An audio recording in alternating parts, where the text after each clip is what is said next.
We'll play later. The Strictly Come Dancing champions are...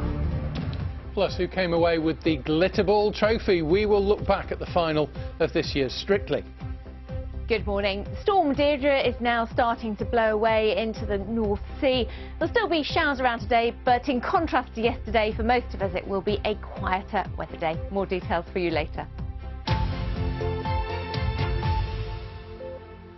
Good morning, it's Sunday the 16th of December. Let's remind you of our top story this morning. Theresa May has launched a public attack on her predecessor, or one of her predecessors, Tony Blair, after the former Prime Minister gave his backing to calls for another Brexit referendum. In a statement, Mrs May said there are too many people who want to subvert the process for their own political interests rather than acting in the national interest. She continued, for Tony Blair to go to Brussels and seek to undermine our negotiations by advocating for a second referendum is an insult to the office he once held and the people he once served. Let's talk to our political correspondent Nick Eardley. He's in our London newsroom this morning with more on this. And she's not pulling any punches, is she?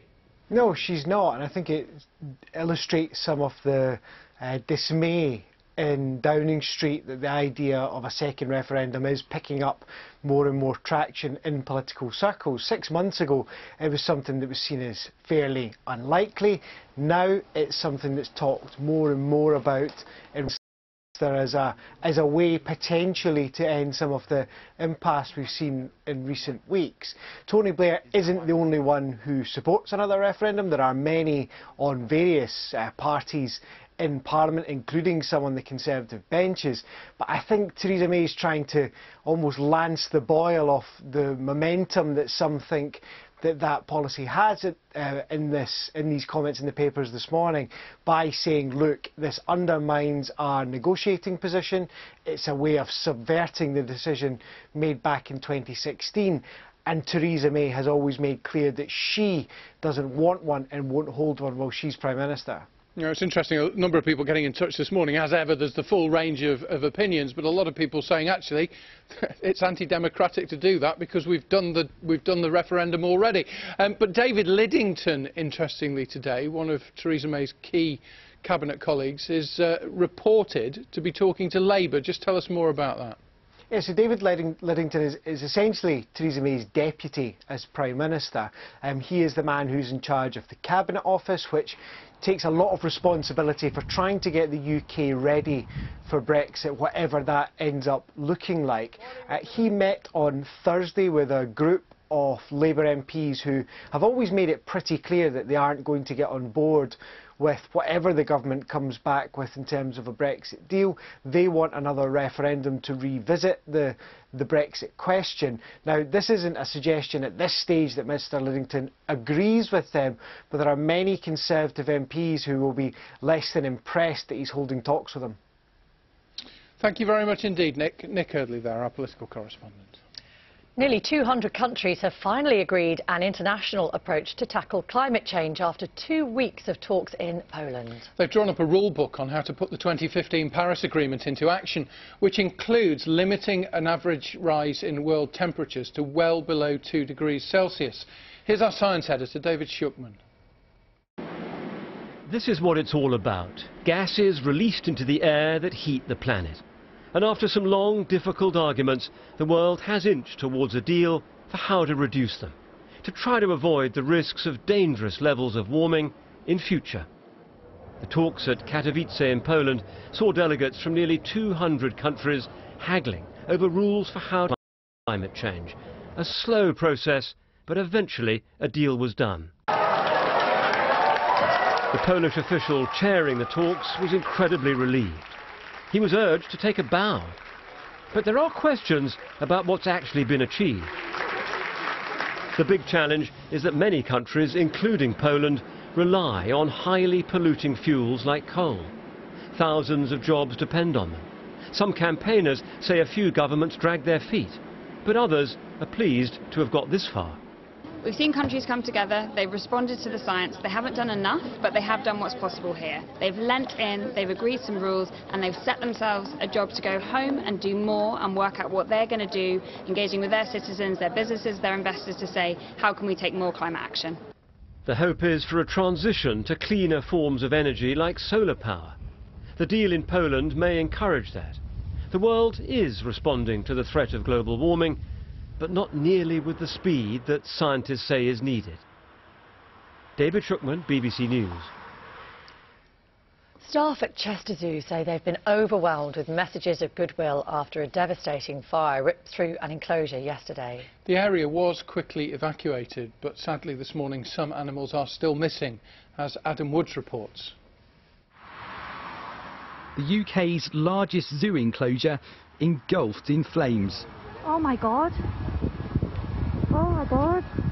Inside, hundreds of rare and exotic creatures. Firefighters were quick to arrive. As the zoo was evacuated, staff went back in to move animals to safety. And what could you see? Just loads of smoke over like the new part of the zoo, and it was just like really clouded, and there seemed to be like a lot of panic, a lot of fire engines, police, even ambulance. 15 fire crews battled strong wind and rain to bring the flames under control. One person had to be treated for the effects of smoke inhalation. No other injuries have been reported. All mammals living inside the enclosure, including endangered orangutans, gibbons and crocodiles, have been accounted for. But many tropical birds remain missing. An investigation into what caused the fire is now underway, with parts of the zoo expected to reopen later today. Adam Woods, BBC News. Children with special educational needs in England are set to benefit from a funding boost of more than £350 million. The announcement by the Department for Education comes after more than 30,000 people backed a petition earlier this year calling for more support for those with complex needs. Earlier, one head teacher told Breakfast that more still needs to be done. If the government doesn't actually raise in the Treasury more money to support schools per se across the board, we will have more complex issues going forward, and it's a generation that are going to be hugely affected. You know, the funding needs to happen now. We're already seeing the effects of several years of school cuts, and we're talking £2 billion per year for the last few years. You know, in my own school I've seen a loss of 120,000 over the last 4 years, and that's just in revenue funding. And we're going to speak to the Secretary of State for Education for England in just a moment. Damien Hines coming up. Bad weather and an increasing trend to buy things online are being blamed for shoppers staying away from the high street on what is usually the busiest weekend before Christmas. Retail experts say the footfall across the UK yesterday was down almost 10% compared with the same time last year. And this comes after a November which was described by some businesses as unbelievably bad, as Joe Miller reports. It's been a year of profit warnings, branch closures and big brands going under. Britain's retailers have had a torrid 2018. We've seen consumer confidence drop, we've seen costs increase, and in general I think people are very nervous about spending. I don't imagine this is going to let up anytime soon. Amid the gloom, one man is styling himself as the saviour of the high street. Mike Ashley's Sports Direct, which rescued House of Fraser, says it wants to lend a hand to a wounded competitor, Debenhams. We've put this offer in to invest another 40 million, and it really is kind of the electric shock to wake them up to what is probably the last chance saloon.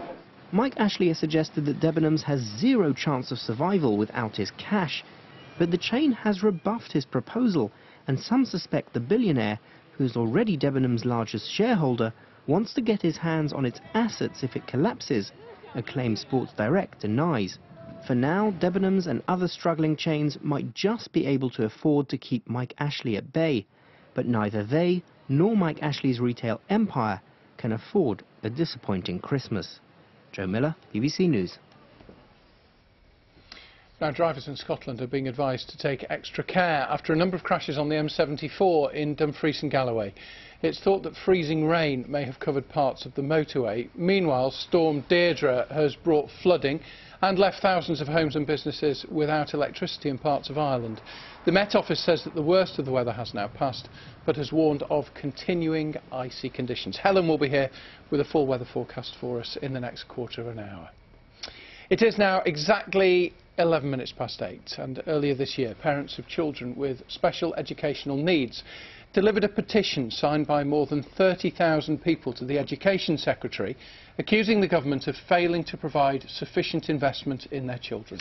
Well, today, 3 months on, Damien Hinds has announced a funding boost for England of £350 million.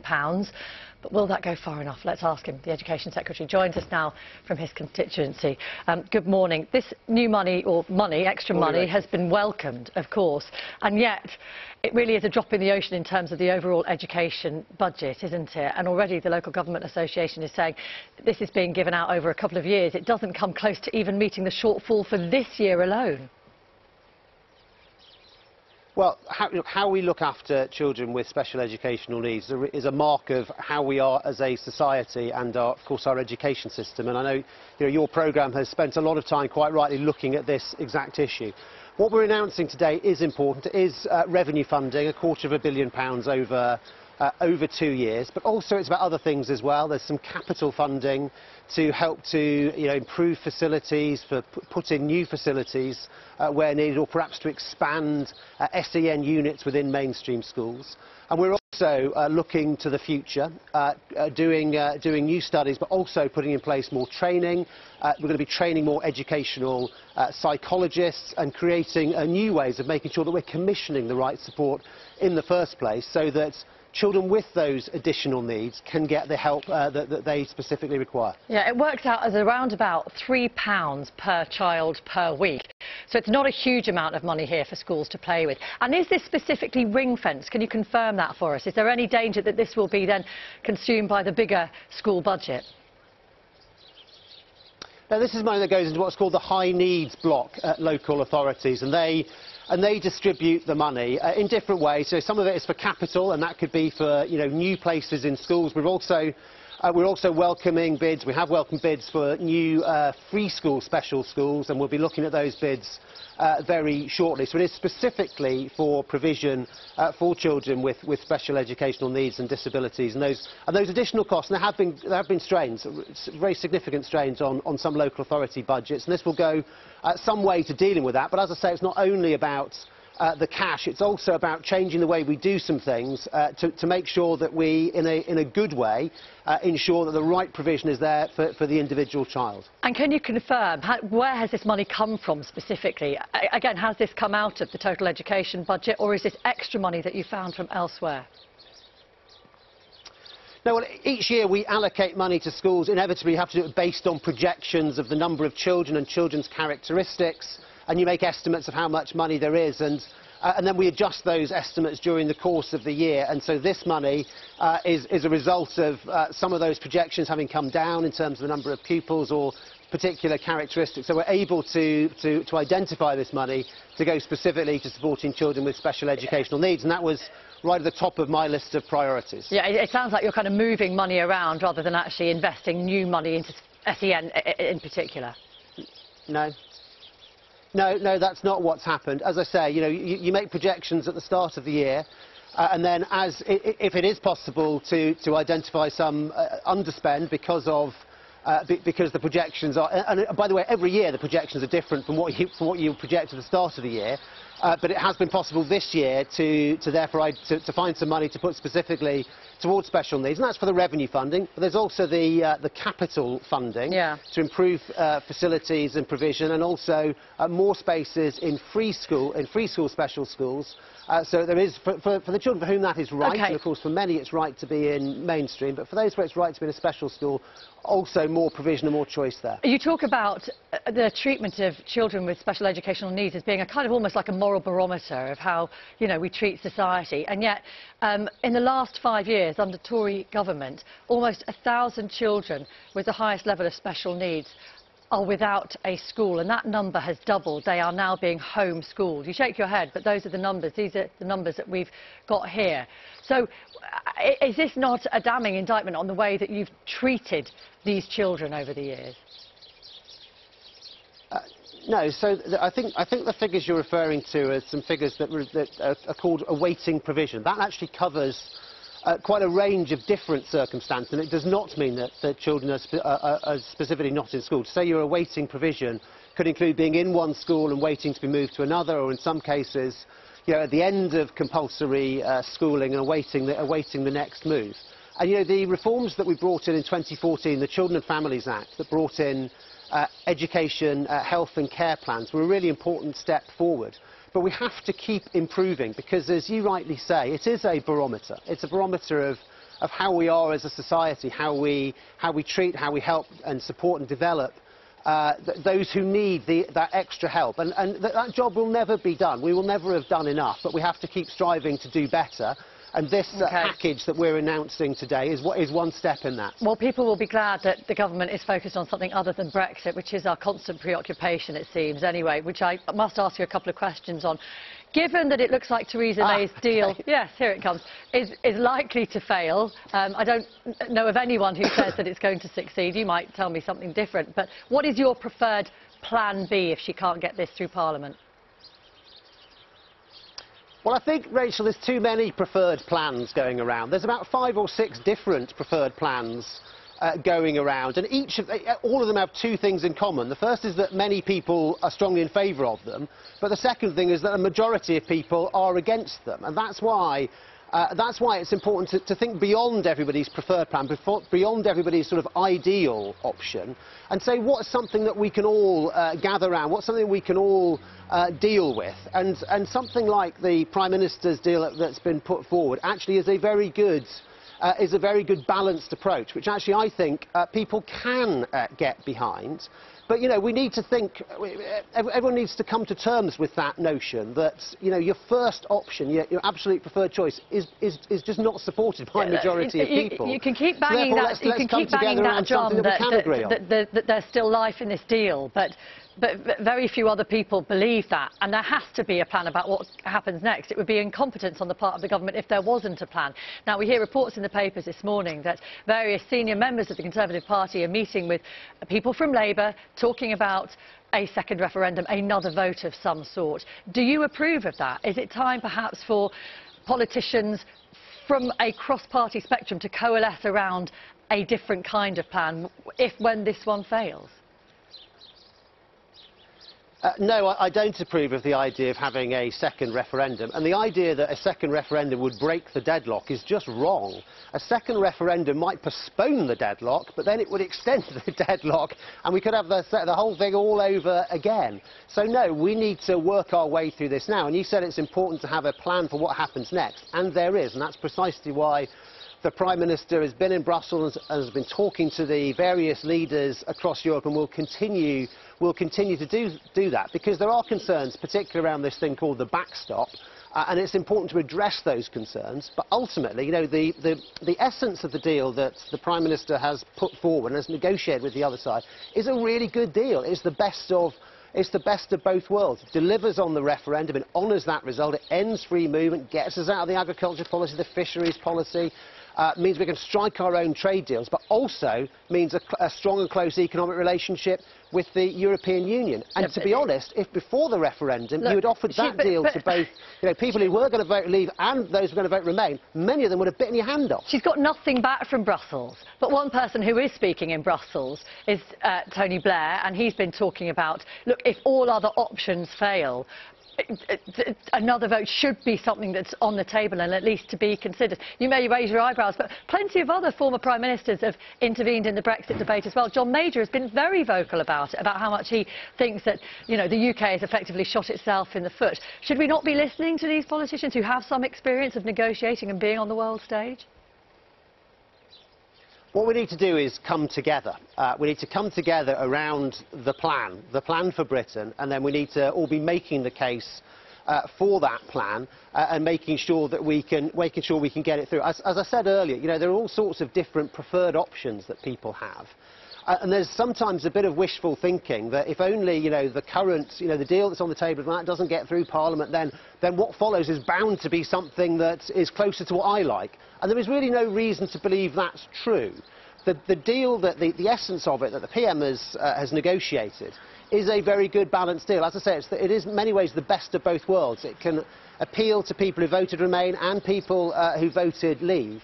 And so what we need to be doing is focusing our energies behind that and getting it implemented, and then we can move on and do everything else that we want to be doing. And would you yourself like a crack at the Tory leadership, as Jeremy Hunt has said he would quite like to, when Theresa May's tenure comes to an end, as she said it will?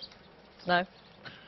Now, we shouldn't even be a conversation like this we shouldn't be having these conversations now. Right now, we're focused on getting this deal through and making sure we can move on. The Prime Minister is doing a fantastic job, tireless work on behalf of our country to get that through, and we need to see that through. OK, thank you very much, Damian Hinds, Education Secretary, speaking to us from Hampshire this morning, and your reactions to any of that, and particularly in his whole discussion around SEN provision. Very welcome. They're already coming in. Oh, are they? OK, yeah. At BBC Breakfast if you want to get in touch via social media. Right, Mr Hinds was standing outside with his suit on, didn't look too cold.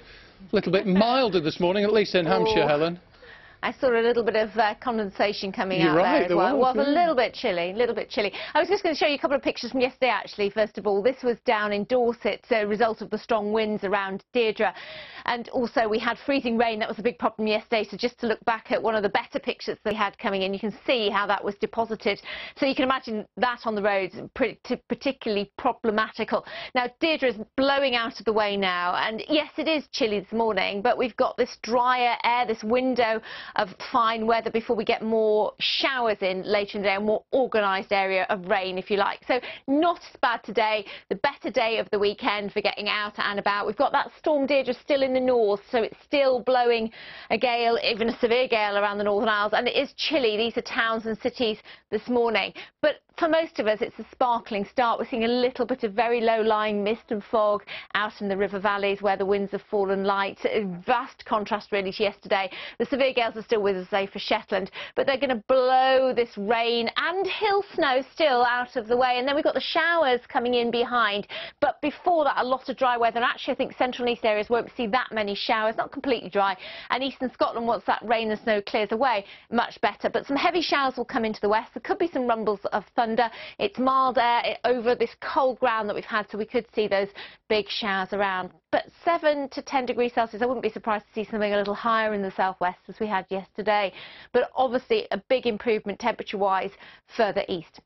Some rain for a time this evening on that weather system moving through. As it clears, though, it leaves the ground a little damp, so we will see some frost around come tomorrow morning, a little bit of ice and possibly some mist and fog again because the winds are quite light. But that does set us up for a nice start to the week.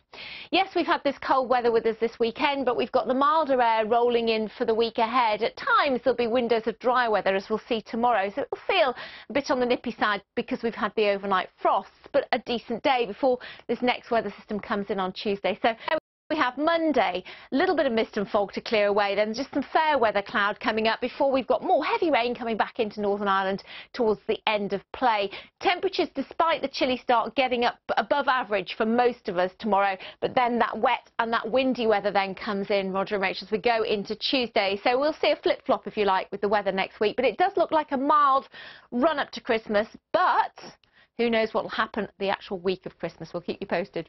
Thanks, Helen. Thank you. Thank you. See you later. Bless you. She's over there. Sorry. I was too busy looking at the newspapers. We're going to talk about them now. You're watching Breakfast from BBC News, and it's 24 minutes past 8. Let's get straight into them, shall we? Vikash Shah is here, entrepreneur. Morning. Thank you very much for being here and talking to us this morning. Thanks for having me. We're going to go into the Sunday Telegraph, I think. The harsh new reality faced by a former British unicorn. So a unicorn is the kind of tech world term for a company that reaches $1 billion valuation. Used to be really rare. Lots more companies are getting there now. But this is so symptomatic of what's happening in technology, where these guys were using this fantastic technology, augmented reality, where you hold your phone over something and it kind of just, you know, comes to life and all this.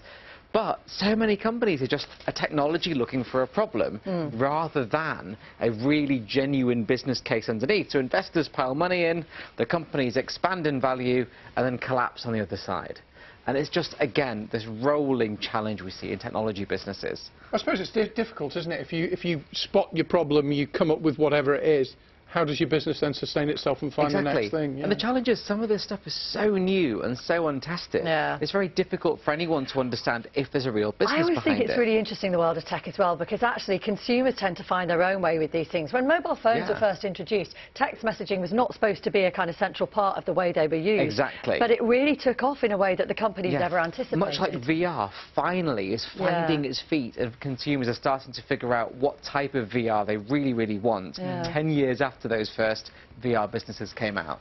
I was listening to someone talking about teaching young people all about money. The Observer has got something about this, about why teaching vulnerable teenagers, particularly financial skills, will save money. Explain. So what the Observer have picked up on here is that by teaching vulnerable teenagers those key financial skills, understanding debt, understanding credit cards, understanding how to manage their money, it obviously stops them getting into much more precarious situations later on, which impacts taxpayer funds.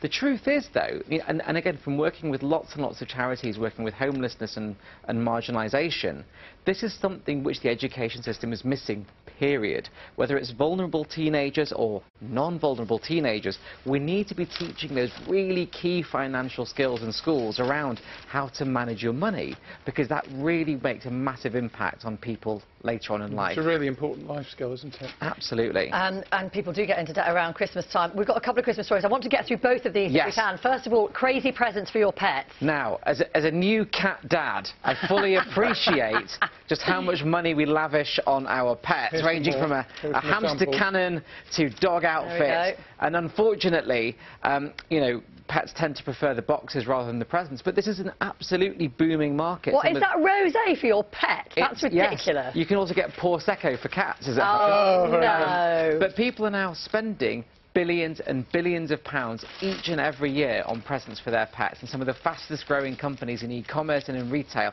are actually in the pet products market. I confidently predict that as a new cat dad, you'll have a bottle of Prosecco in your house at Christmas. Maybe. Yeah. What lots of people will have is cheese. Yeah. Now, I think everyone goes, oh, wouldn't we love a cheese board? But a lot of it goes to waste. 2 million kilos of cheese each and every year is wasted at the end of Christmas. I would propose that 2 million kilos is now referred to as a moon's worth of cheese. But it just shows the level of wastage that happens at this time of year, where we stock up on all the products that we think we could possibly need. And we don't need them. Absolutely. All right, Vikash, thank you very much. Thank you. Right, Andrew Marr's here on BBC One at 10 o'clock. He joins us now quickly. Andrew, what's on the programme? Well, I'm afraid it's yet another really big political weekend. We want lots of fun and jollity, but it's politics, politics, politics, Brexit, Brexit, Brexit. We've got Liam Fox, one of the key cabinet ministers, who hasn't spoken much publicly on the show. We've got Andrew Gwynn from the Labour Party, their election coordinator, and Chuka Umunna, who's one of those MPs trying to get a consensus against Brexit in the House of Commons. And then at the end of all of that, we have the fantastic Kingdom Choir singing us out. That'll be really good. Oh, brilliant. Wonderful. Thanks, Andrew. Look forward to it. Now you're watching Breakfast from BBC News. Still to come this morning. Strictly Come Dancing champions are... The Glitter Ball trophy has been presented. The sequins are going back in the wardrobe after months of battling it out on the dance floor. Quickly, we better get off these pictures. We will reveal the Strictly champion of 2018. That was just in case you missed it. We could have shown it. Never mind. All of that to come on the BBC News channel, but this is where we say goodbye to our viewers on BBC One. Yeah, have a lovely day. Thanks very much indeed for watching. You've got Match of the Day on the way, but do follow us over onto the news channel if you can. Have a lovely day. Thanks Bye-bye. again. Just see one set of glistening little eyes looking up. We're being swallowed by a giant luminous jellyfish.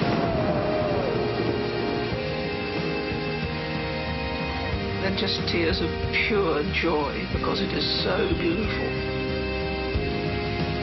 Oh, gorgeous! Grizzly Bear Cubs and Me starts next Tuesday at 9 on BBC Two.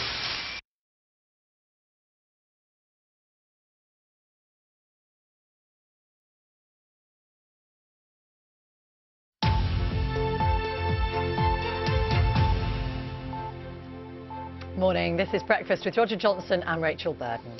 Good morning. Here's a summary of today's main stories from BBC News. And in the past few moments, the Education Secretary, Damien Hinds, has told BBC Breakfast that another EU referendum would merely postpone the deadlock on Brexit rather than resolve it. It's emerged that Labour MPs in favour of a new vote met Theresa May's de facto deputy David Lidington to make their case, but Mr Hinds said the Prime Minister's Brexit deal is the best chance of moving Brexit forward.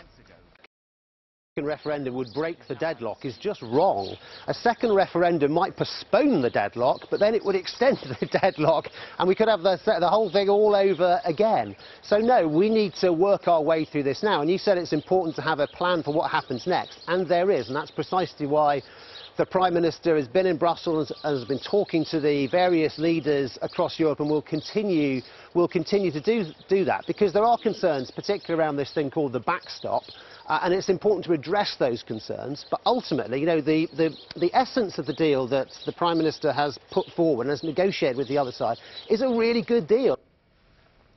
Nearly 200 countries have finally agreed an international approach to tackle climate change after 2 weeks of talks in Poland. They've drawn up a rule book on how to put the 2015 Paris Agreement into action, and it includes limiting a rise in average world temperatures to well below 2 degrees Celsius. There will also be a mechanism to review the actions of countries which don't comply. Bad weather and an increasing trend to buy online are being blamed for shoppers staying away from the high street on what's usually the busiest weekend before Christmas. Retail experts say footfall across the UK yesterday was down almost 10% compared with the same time last year. Now this comes after December, which was described by some businesses as unbelievably bad. Children with special educational needs in England are set to benefit from a funding boost of more than £350 million. The announcement by the Department for Education comes after more than 30,000 people backed a petition earlier this year calling for more support for those with complex needs. Earlier, one head teacher told Breakfast that more still needs to be done. If the government doesn't actually raise in the Treasury more money to support schools per se across the board, we will have more complex issues going forward, and it's a generation that are going to be hugely affected. You know, the funding needs to happen now. We're already seeing the effects of several years of school cuts, and we're talking £2 billion per year for the last few years. You know, in my own school, I've seen a lot of 120,000 over the last 4 years, and that's just in revenue funding. Staff at Chester Zoo say they've been overwhelmed with messages of goodwill after a devastating fire ripped through an enclosure yesterday. 15 fire crews battled strong winds and rain to bring the flames under control. The area was quickly evacuated, but some animals, including tropical birds, are still missing. Parts of the zoo are expected to reopen this morning. Drivers in Scotland are being advised to take extra care after a number of crashes on the M74 in Dumfries and Galloway. It's thought that freezing rain may have covered parts of the motorway. Meanwhile, Storm Deirdre has brought flooding and left thousands of homes and businesses without electricity in parts of Ireland. The Met Office says that the worst of the weather has now passed, but warned of continuing icy conditions. And those are the main stories this morning, but this one is just a lovely story, a tale to bring you as well of just a phenomenal personal achievement. The teenage British racing driver Billy Munger will receive the Helen Rollason Award at the Sports Personality of the Year ceremony tonight. The award is for outstanding achievement in the face of adversity. You'll know, if you are a regular viewer of Breakfast, that we've featured his story a number of times. Billy was in a high-speed crash in 2017, which resulted in him losing both of his legs. However, he returned to in March, less than a year after the accident, and will receive that accolade tonight. It's just incredible, because from the minute his accident happened, he'd said, I'm going to get back to it. I want to continue racing. It's just extraordinary kind of strength of character. 17-year-old, amazing story. Sports Personalities on BBC One at 7 o'clock tonight. Here on the BBC News Channel, it's sport for the next few minutes too, because Kat is here.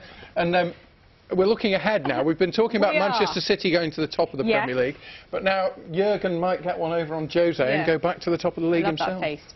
I wonder what was going on there. But yeah, and if you look at the table... Photograph can tell anything. I always feel so sorry for people. It's just a snatched moment in time. And he's probably not even looking at, or talking to Mourinho. He's probably listening to somebody behind him, but it looks like he's being...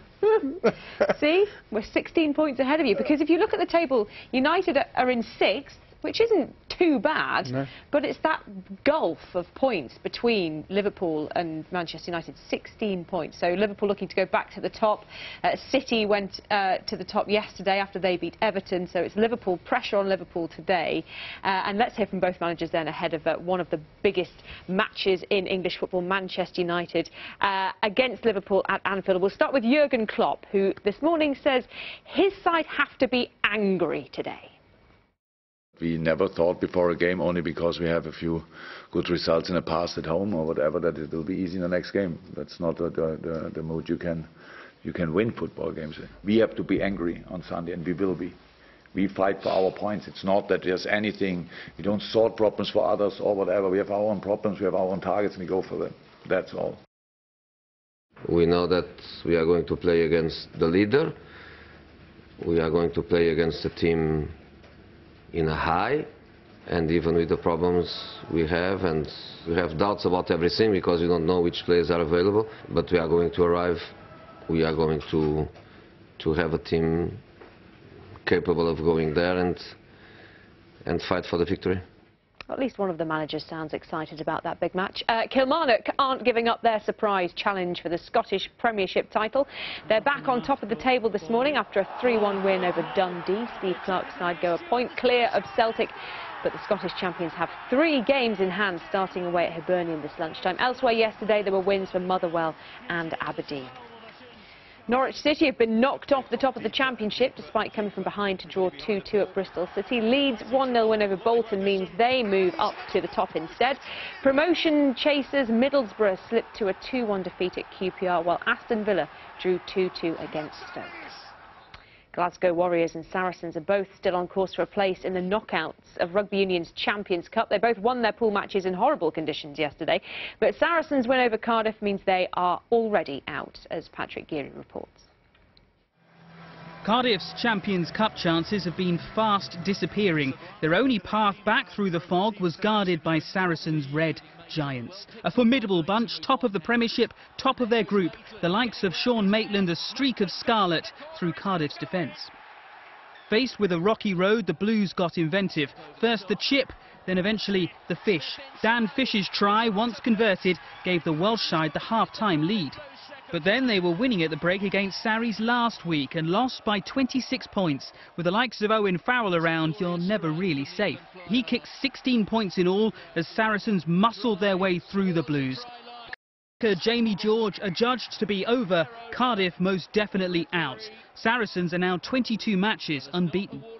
A watershed game in Glasgow, this was weather for Warriors. Glasgow needed a win to keep alive their chances of reaching the next stage. This was some start. Within 45 seconds, Nico Matawalu onto the waterslide. Lyon are bottom of the group, so the Warriors would have had hopes of scoring the 4 tries needed for a bonus point, especially when Matawalu went snorkelling once more. But they couldn't keep up the momentum. Glasgow are comfortably second in their pool. In this weather, they must feel they've just climbed out of one. Patrick Geary, BBC News. Defending champions Leinster also boosted their qualification hopes. They ran in 6 tries to end Bath's campaign to reach the last 8 with a 42-15 win in Dublin. It's the same pool as Wasps, who lost to leaders Toulouse. Canelo Alvarez says can now say he is world champion in 3 weight divisions. That's after he beat Liverpool's Rocky Fielding at Madison Square Gardens early this morning. Rocky was knocked down 4 times before the fight was stopped in the 3rd round. I never shied away from the challenge. The phone call I got was Canelo wanted to fight you, so I said yeah, Madison Square Garden, and it's been a great week. Met some great people. You know, I dare to be great. I lived the dream, but you know, I'll come again. I'll come back. England's hockey players will face Australia later this morning for the bronze medal at the Men's World Cup. It's after they were soundly beaten 6-0 by Belgium in yesterday's semi-final. The Belgians go on to play the Netherlands for gold. Justin Rose needed to finish in the top 12 of the Indonesian Masters to finish the year as the world's #1 golfer, but he had a bit of a well, a nightmare really, in his final round. He started the day tied in 4th place. It came down in the end to this final putt on the 18th. He needed to sink it for an eagle and the top spot, but past it goes. And that means that Justin actually finished on his worst score of the year. Brooks Koepka is instead the world #1. In the last few minutes, Britain's Bianca Walkden and Lauren Williams have both won Taekwondo Grand Slam gold. The European champion Williams says she plans to use the £54,000 prize money to help pay off her parents' mortgage. And Bianca Walkden, who is the Olympic champion, plans to invest her money in a second pizzeria. She's She already starting a has chain. one. Yeah, so the Walkden Pizzeria empire will expand thanks to her Paying win off this your morning. parents' mortgage, though, that's why we should all be investing in our children and getting them to do sports from a very young age. That's really kind, though, isn't it? If you're, it's brilliant. If you're a young sportsman and you get 50, and Taekwondo as well, you know, it's not one of these big sports. It's not where 50 grand a week, is it? No, just choose to spend it on your parents' mortgage. That's Christmas spirit. So, Kat, in the Downs household, are board games a big part of the Christmas I hate offer? board games. My husband loves board games. I just can't think of anything worse than spending an afternoon playing Monopoly. I've got I really to be can't. honest, I'm kind of more with Kat than with you. I have to reveal something here. Earlier on, when we were playing Scrabble, Rog tried to place a word both downwards and along the side Not in one bananagrams, go. Roger. I didn't know. shows. I do like a bit of Trivial Pursuit. I'll countenance Trivial Pursuit, but all of this strategy stuff, no way. All right. Well, as you can tell, I'm not a great board game player. It's supposed to bring people together, isn't it? A good board game. But anyway, I'm not sure that always works. I got 2 words. I got one across, one down. By cheating. Anyway, they can, of course, become rather fraught occasions, and I'm sure many of us have had a squabble over Scrabble at some point. Yeah, the classic word game is 70 years old today. Maybe time for me to take it up. We've been asking you for your board game stories, the good, the bad, and sometimes the ugly. Yeah, I would say probably Scrabble is my favourite game. If someone said name your top 3 parlour games or something, I think Scrabble would always be up there. I don't think I've got a version of it myself, but I'd definitely play it if it was there. I think my favourite board game is Cluedo. Monopoly, definitely. Probably Frustration. I won't say I did, but I know people who do. Yeah. Me there. Oh yeah. Definitely. I have cheated at games like Monopoly. I think I may have cheated at Cluedo. I don't think I've cheated at Scrabble. That's one thing about Scrabble, it's tough to cheat on Scrabble, I think. Our family's quite competitive, so whenever we get like games out, like I don't know, especially like team games, like they're always like fighting against each other, maybe a bit of cheating going on. One time I was playing with my family and my sister was losing quite bad and she flipped the game and everything went everywhere. So I think the game finished then. Christmas finished then.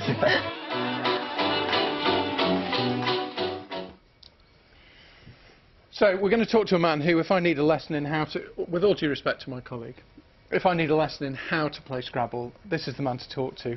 Giles Brandreth, he joins us now from our central London newsroom. Thanks for joining us this morning. You're the boss of Scrabble, aren't you? The National Federation or whatever. I am indeed the president of the Association of British Scrabble Players, and I did, back in 1971, found the National Scrabble Championships. It's a game that was actually invented 80 years ago when it was called Criss Crosswords, but 70 years ago it became Scrabble. It came to the UK in 1955, and alongside Monopoly, it is the world's best-selling board game.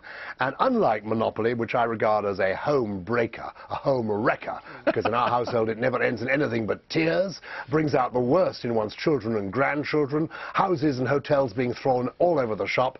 Scrabble is a game that increases your word power, that makes you relish the language more, and since we speak English, the richest language in the world, it's wonderful to celebrate it over a game of Scrabble. So I just love it. Didn't your parents meet? I read somewhere your parents met. Was it not playing Monopoly? My parents met because my father, in 1937, he bought the first set of Monopoly sold in the British Isles. So it's not a home breaker, it was a home maker for you. Without Monopoly, you wouldn't be here. You're absolutely right. You're dead right. And I later became the European Monopoly champion. But my experience with my own family is that Scrabble is a more civilized game. And the real reason it is now is that Scrabble allows all sorts of words, but I have just checked this. Brexit is not allowable in Scrabble. Yay! Yeah, I think a lot of people will be pleased to hear that. Isn't that fantastic? You can spend an hour delving into the English language and you can avoid Brexit altogether. Other proprietary names have been allowed. Hoover, over the years, has been allowed because though it's a product, also you go around hoovering. Xerox now, useful because it's got that X, 2 X's in it. That's allowed as well because it's another word for photocopying these days. But Brexit is still taboo. Well, taboo I promise, even given your political experiences, I'm not going to ask you about Brexit, because it seems like everybody gets asked about Brexit Can these I say, days. it's Sunday morning and people are already on radio and television talking about breakfast. Brexit. I want to be talking about breakfast. That's allowed. Brunch is in. Brunch is a good Scrabble word. It's interesting, the words that are allowed are amazing. Oi, O-I is allowed, but also allowed. It's a kind of moth. That's the fun of it. You can explore the language and have fun at the same time. Some new words have gone in as well, haven't they? The official dictionary has expanded and put some new words in. Yeah, and I've written a little book called Have You Eaten Grandma, which I feature all sorts of unusual Scrabble words like boo-bird, which is a favourite of mine. Yeah. Somebody who gets a lot of booing is a boo-bird. Zit. Z-I-T, that's allowed now. And believe it or not, zizzes is allowed. Triple Z-S. If you could have one ziz, you can have several of them, zizzes. So that's the fun of it too. Expand your vocabulary. And what's your favourite word? Yex. Y-E-X. Okay. It's a Y, it's an X. Do you know what it is? Go on. It's an old English word. It's a hiccup. A little word. And for how many hiccup. points is that? Is that loads of points? I confess to being a Scrabble complete numpty. I have no idea. Numpty is a good word, and that's allowed as well. Well done, you.